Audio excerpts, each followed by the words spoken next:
څوک چې ډرامې او فلمونه ګوري نو هغه خاص دا ویډیو وګورئ، ځکه چې په ډرامو فلمونو کې ګناه شته که نشته. دا ویډیو راسره مکمل وګورئ او د مولانا صاحب ته په کمنټ کې ضرور ماشاءالله ولیکئ او دا ویډیو د نورو ملګرو سره شیر کړئ چې څوک ډرامې ګوري چې هغه کسانو ته ورسي. یو ډېر ضروري کلیپ دی، یو څو سیکنډه کلیپ دی، خو لیکن ډېر ضروري واورئ. یا نو راځئ دا ویډیو ګورو، بیا پرې خپلې خبرې کوو. गाने اوریدل حرام دي، فلم کتل حرام دي، د هغې کاروبار هم حرام دی. کوم سړی چې دا کاروبار کوي هغې د بل میموري کارډ ته د بل موبایل ته ګانې خېږي، فلمونه خېږي، دا سوچه ویډیو مو کتله خوږو پښتانه.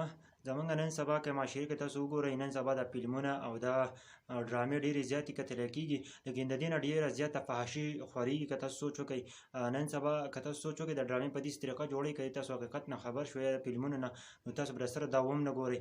لیکن نن سبا تاسو وګورئ د مرغ ښکلیوالی دی او دا جنکۍ دي، لیکن دا ګوري دا خلکو، لیکن بیا خپل معاشره کې سوچ وکړه. نو نن سبا ټولو خلکو ذهنونه ګنده دي، یو بل ته ښه سوچ نشته د دې دپاره چې دوی صرف دا فلمونه ګوري د دې فلمونو د وجې نه.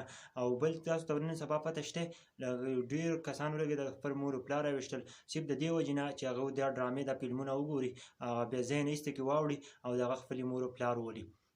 موږ ټولو ته پکار ده چې د دې څیزونو نه ځان وباسو، لکه خپل ژوند طرف ته سوچ وکړو، خپل مستقبل طرف ته سوچ وکړو، خپل نور دنیا طرف ته سوچ وکړو.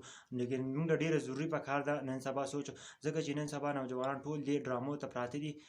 زموږ د خبرې مقصد دی چې تاسو د دې څیزونو نه وځئ او لږ دنیا طرف ته هم سوچ وکئ، خپل اسلام طرف ته هم سوچ کول پکار دی او خپل قبر طرف ته هم سوچ کول غواړي.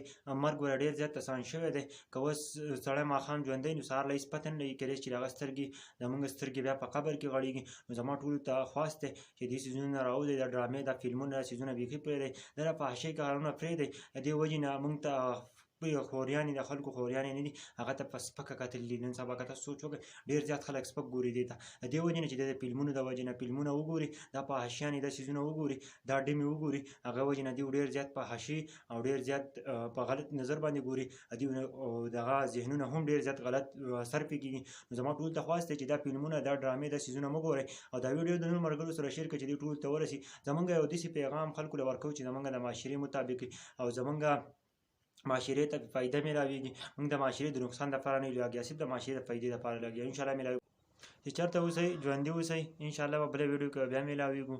او زمونږ مقصد صرف د معاشرې د ښه کوالي دپاره دی، کوم معاشره کې چې کومه ګندګي موږ وایو چې د معاشرې نه بچ شي.